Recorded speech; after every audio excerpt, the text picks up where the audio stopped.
Welcome to Parvati அம்மாச்சி சமையல். இன்றைக்கி நம்ம பார்க்க போகிற ரெசிபி ஒரு அருமையான ஹெல்தியான கட்லெட் ரெசிபி.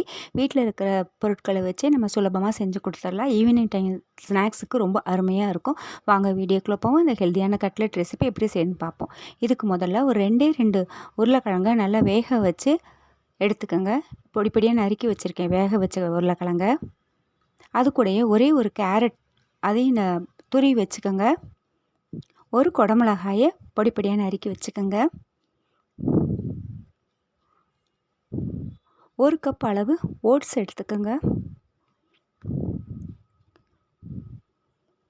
ஒரு கப் அளவு வேக வச்ச கடலைப்பருப்பு எடுத்துக்கோங்க.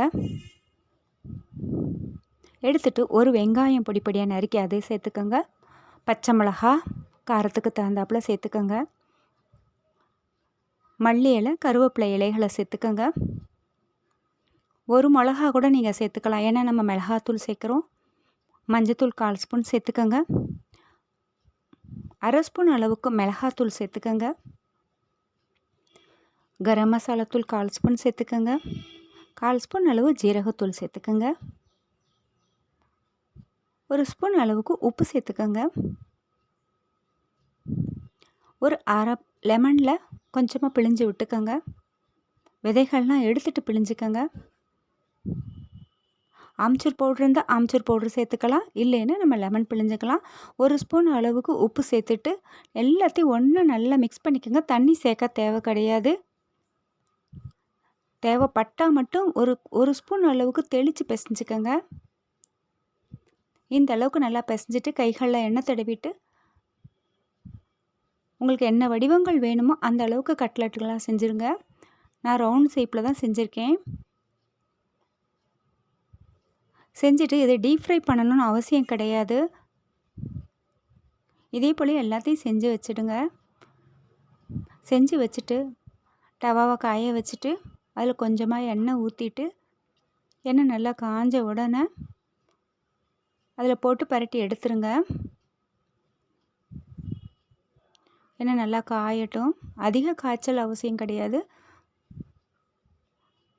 நல்ல கலர் மாறி வர வரைக்கும் நல்லா வேகணும். அவசரப்பட்டு திருப்பி விட்டிங்கன்னா உங்களுக்கு கட்லெட் உதிர்ந்து கொடுத்துடும்.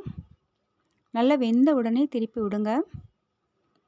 இது காய்கறி சாப்பிடாத பிள்ளைங்களுக்கு நம்ம ஹெல்த்தியாக அப்படி செஞ்சு கொடுக்கலாம். இப்போ சம்மர் சமயம் பிள்ளைங்கள்லாம் வீட்டில் இருப்பாங்க. ஏதாவது ஸ்நாக்ஸ் கேட்கும் பொழுது நம்ம இப்படி எளிமையாக செஞ்சு கொடுத்துடலாம். இது ரொம்ப நல்லா இருக்கும் சாப்பிட்றதுக்கு. நல்லா கலர் மாறி செவந்த உடனே எடுத்துருங்க. இதில் சேர்த்துருக்கிற பொருட்கள் எல்லாமே ஹெல்தியானது.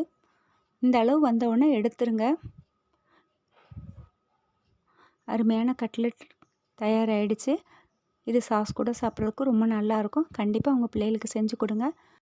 இந்த வீடியோ உங்களுக்கு பிடிச்சிருக்குன்னா லைக் பண்ணுங்கள், ஷேர் பண்ணுங்கள், சப்ஸ்கிரைப் பண்ணுங்கள். மறக்காமல் பெல் ஐக்கானை கிளிக் பண்ணுங்கள். தேங்க்யூ.